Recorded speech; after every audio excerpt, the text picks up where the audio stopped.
Hey guys, Brian delivers you the goods here. I'm going to be returning to you for this last video, but it's probably going to be out at 2 or 3 a.m. this video. So it's going to be a late video to come out on my channel, pretty late tonight. So yeah, this is for Decent to Good Albums of 2022 Part 3 video.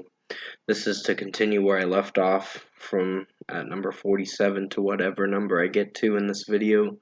So I'm going to discuss from 47 to whatever number I get to in Decent to Good Albums of 2022 End of the Year video, Part 3 video, of course, and let you know what I thought of these albums from 47 to what number I get to tonight, and then I'll finish the rest out in the morning time, of course, going into afternoon, of course. So definitely tune into the next parts tomorrow morning, of course. So let's dive right into this Decent to Good Albums of 2022 Part 3 video. Number 47 is the Mars Volta with their self-titled album that came out back in mid-September, a week before my birthday, of course, is when it came out this year. And it was average, in my opinion. I wouldn't say it's the best album I've listened to this year in 2022, but it had some interesting songs. Like the first song was pretty interesting to open up this album, in my opinion. Sorry for my yawning. I gotta go to bed pretty momentarily, so I want to at least finish this video out and hopefully you'll enjoy it. So, yeah, at number 47 was the Mars Volta self-titled. I can't remember every song from this album, but it was an interesting album for sure. So I highly recommend you check it out for yourself to see what you think of it. Number 46 is Charlie XCX with Crash Deluxe.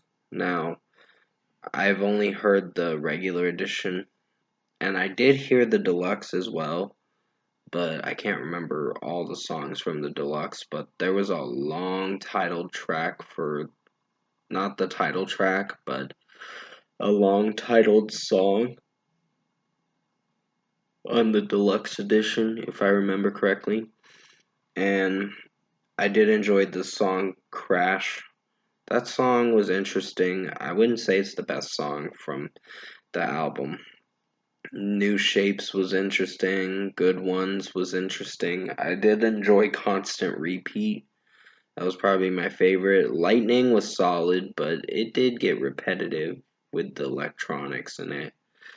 And, well, it just got a little annoying with the electronics at the bridge part of the song of Lightning. Um, Every Rule was pretty interesting of a track. Yuck was just like, wow. So, Charlie XCX, of course. But basically, I did enjoy a majority of this album. Like, Beg for You was pretty interesting. Move Me was interesting. There's quite a bit of songs that I enjoyed from this album. So it was an average album, and it made it at a little in the middle of my list, sorta in the middle of my list, but it was an interesting album, so I highly recommend you check the Charlie XCX Crash album and check out the deluxe as well when you get the chance, because I think you'll enjoy both regular and deluxe. So at number 46 is Charlie XCX with Crash Deluxe. Number 45 is Tove Lo with Dirt for Me. This one, I like No One Dies for Love. That's probably the best song on the opening track is the best song to open this album up, but everything else. I am sorry for yawning in this video. I'm just like a little tired because I've been doing videos for a bit. This pretty late tonight, so hopefully you can understand where I'm coming from because I do got to go to bed soon. But to get back where I left off, back on track where I left off. Dirt for Me was an average album. Not my favorite, but it was interesting for what Tove Lo was going for with this album. There were certain songs on here I could connect with. I still have the album anytime I want to listen to it on my phone, but I just don't know if I'd buy this album, in my honest opinion. because I don't know what I'm going to think of it, of course. So at number 45 is Tove Lo with Dirt for Me, which I did listen to this album. I didn't mean to say I don't know what I'm going to think of it when I purchased the album and then be like, maybe I want to return it kind of thing, kind of shit. So number 44 is the Goo Goo Dolls with Chaos and Bloom. I did enjoy certain songs from this album, but when there were songs with the guitarist or the bassist doing certain songs in this album, I just wasn't connecting with his vocals. In my honest opinion, it just wasn't. It wasn't syncing well with the song melody or anything. It was kind of ruining the experience for me of listening to this track and being like amazed with it. And I wasn't amazed with it. I was a little disappointed, but still thought it was on the fence with me, in my personal opinion. But it's whatever, I guess. So this album did do averagely, in my opinion. There were certain songs I did enjoy from the actual lead singer of the band, the guitarist and lead singer, of course, which let me know in the comment section below what the band mates' names are again, because I tend to forget. I think it's a 2 or 3 piece, if I remember correctly. And sorry for yawning in this video. Like I said, I do gotta go to bed soon, so it's like, a little tired. But at number 44 is the Goo Goo Dolls with Chaos and Bloom. Number 43 is Fozzy with Boombox. Now, I did enjoy Sane. That was a pretty enjoyable track for what it went for. Wouldn't say it's the best song on this album, but I Still Burn was a pretty strong song on this album. I meant to say Purifier was good. Army of One was interesting, but Ugly on the Inside has grown a liking to me. And at first, I wasn't sure what I was going to think of it, but Chris Jericho's vocals in that were pretty good. But in I Still Burn, his vocals were like really good.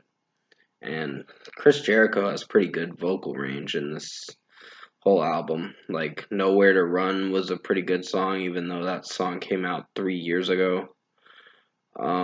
3, 4 years ago. It's getting up to 4 years by now. It's a little past 3 years old, but basically it made the album cut to put on this album. And there were other tracks like what is it? The 8th song on here was My Great Wall, I believe is what it was called. That was an interesting song. Relax was probably the weakest song on this album, but it's whatever. So it's an average album, but I wouldn't consider it to be one of the good albums of the year, but it made it on in the top 40, of course. So at number 43, or in the top 45, of course. So at number 43 is Fozzy with Boombox. Number 42 is 5 Seconds of Summer with 5 Sauce 5. Now, this album has grown on me a lot more than I thought. At first, I thought it was decent, but as time passed and as I listened to it a lot more, I started connecting with some of the songs, except for Emotions. That one is still on the fence with me. Like, I don't mind it some of the time. Like, certain moments in the song sound strong, but I think it's an average track for what it went for. It's not the best track they've put out, but it's whatever, I guess. So, that's what they wanted to go for. Callum and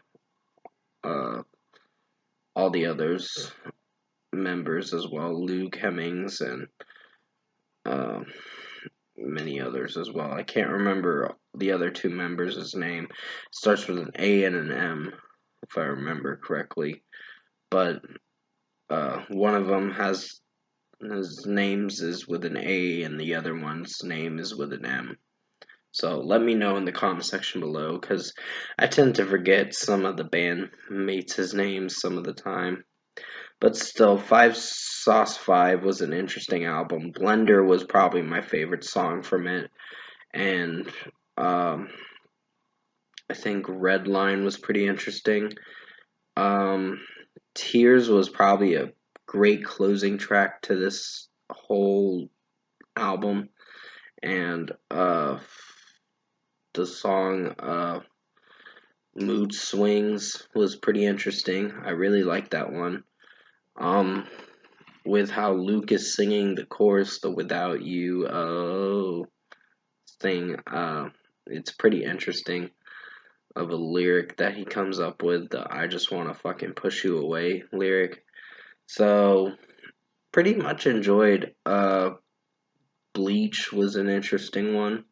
So there's quite a bit of tracks. Don't Go to Parties was interesting, but I wouldn't say it's the best song, but it's something. Some of the lyricism kind of gets eh, but I think some of the melody kind of makes it seem interesting enough for a listen. So at number 42 is 5 Seconds of Summer with 5 Sauce 5. Alright, at number 41 is Tala with The Generation of Danger. I meant to say, I almost said great, so please forgive me on that. The Generation of Danger was an average album. It's a little better than 5 Seconds of Summer's album because the lead singer does some screams and some weird pitches with his vocals, but I kind of did like it to a degree. It was a little likable, but the album did perform averagely with the execution and delivery of how each song was sounding overall. It was a wild album, but it was interesting. So at number 41 is Tala with The Generation of Danger. I can't remember all the songs, just to clarify that with you guys. I just haven't really returned to this album too much, and I know it recently came out last month on November 18th. I just didn't return to it since I listened to it, unfortunately. Number 40 is Aha with True North. Now, this album was average in my opinion. It made it in the top 40, of course. So, it's an interesting album, and the lead singer's vocals is interesting in my opinion, but I wouldn't call it amazing. So, it's a something album. So, at number 40 is Aha with True North. Like I said, I don't remember all the song names. I just haven't really returned to this album since it came out. Um, but I did remember thinking it was an average album. So, yeah. Number 39 is Charlie Puth with Charlie. Now, Charlie Be Quiet was a interesting song, but it was very short. Left and Right, featuring a BTS member in the song. I just wasn't sure if I was feeling for that one. I did like the Smells Like Me song. That was actually interesting. The I Hope Your Jacket Smells Like Me. Um, the lyrics were actually pretty simple. Not the best lyrics, but pretty simple song for what it's going for. And the melody and the structure of how Charlie is singing the track and how it's performing, it's doing pretty well over me. Loser, not my favorite one, but there were some other ones like No More Drama, and I think Smells Like Me's got to be my personal favorite out of every one of them. Light Switch was pretty interesting too. It was a single that came out earlier this year, and That's Hilarious is the opening track to the album. So that's interesting. So at number 39 is Charlie Puth with Charlie. Uh, it was an interesting album. So I don't think that I Like Her is another interesting song that I kind of think was fine. So definitely check this album out when you get the chance. It's an odd average album in my opinion, but you may have a different opinion than I do. But for me personally, it got like a 7.5 for me. Number 38 is Blue October with Spinning the Truth Around Part 1. I do own the CD, of course, I just can't reach it right now. Give me 1 second. I think I can't. No, I can't right now. It's a little far on my table, dining room table, of course, but I do own it physically on CD, of course. I wanted to own it. Don't Say It Wasn't Love has grown a liking to me. I really like that song. The Girl Who Stole My Heart was pretty interesting. Justin's vocals in the whole album have really grown. I really grown to actually like this album a lot more than I thought, and I had to put it at this spot, unfortunately, because it's not the best album this year. Like, Change was one of the weakest ones and had some experimentation in it. Spinning the Truth Around was a solid song, and there was another one, The Shape of Your Heart was interesting. How can you like me if you don't, I can't remember the song name. How can you love me if you don't even like me? I think it was what the song name is. Shut Up, I Want You Back. Want You to Love Me Back was pretty interesting. Sorry, I said it wrong, so please forgive me. Trust You was interesting. When Love Isn't Good Enough was had some weird lyricism, but I did quite enjoy it to a degree. So at number 38 is Blue October with Spinning the Truth Around. Where Did You Go? I'm Less of a Mess These Days, I believe is what it's called. Was a song I've returned to, even though it's experimental for what it went for. And I'm sorry about the ding, that's my phone or whatever. It always does that. It's notifying me that an upload's coming out soon for my Decent to Good Albums Part 2 video, which that was a couple hours ago, of course. But basically, I'm recording this around 12:30, so hopefully you're enjoying this video so far. So I will be ending it in a moment. But basically, Spinning the Truth Around Big Love was an interesting song, and The Kitchen Drawer was interesting. Oh, and there was quite a bit of songs on here, but it was a 57-minute album, but an interesting album. And I was really impressed with Blue October this time around, in my personal opinion. I know it's not going to be for everyone, this kind of music, but for what they go for, it's not bad. So at number 38 is Blue October with Spinning the Truth Around Part 1. They're going to have a Part 2 and Part 3 coming out in the new year, hopefully. I think Part 2 is going to be out next year, and Part 3 might be out later next year, depending on when they decide to release it. At number 37 is Silversun Pickups with Physical Thrills. I did enjoy Scared Together. That was an interesting song. Alone on a Hill was pretty interesting of a track, so there was quite a bit of variety to this album and interesting themes to the album, and quite a bit of interludes too. I think 3 interludes if I remember correctly, and 10 official tracks. 10 or 11 official tracks, I can't remember to be quite precise about it, but basically at number 37 is Silversun Pickups with Physical Thrills. Number 36 is Architects for Those That Wish to Exist live at Abbey Road. I think this was an interesting live album for the For Those That Wish to Exist album by Architects, but Meteor was probably the weakest live performance I've listened to on that album. Gave it like a 3.5 if I remember correctly, but it just hasn't resonated with me since. But other than that, the rest of the performances were solid to pretty strong. But at number 36 is Architects with For Those That Wish to Exist live at Abbey Road. Definitely check this album out if you haven't listened to it. It's a live performance album, but it does do pretty well, in my opinion. It's an average album, of course, so definitely check it out for yourself to see what you think of it. That's going to be it for part 2 of or part 3, I meant to say, of the Decent to Good Albums of 2022 video. I will be returning to you in the morning for part 4, so definitely stay tuned for that. I gotta end this video now before it hits the 20-minute mark, so until then, stay safe, take care guys, have a good rest of your Sunday, going into Sunday of course, and as always, I will see you in my next video.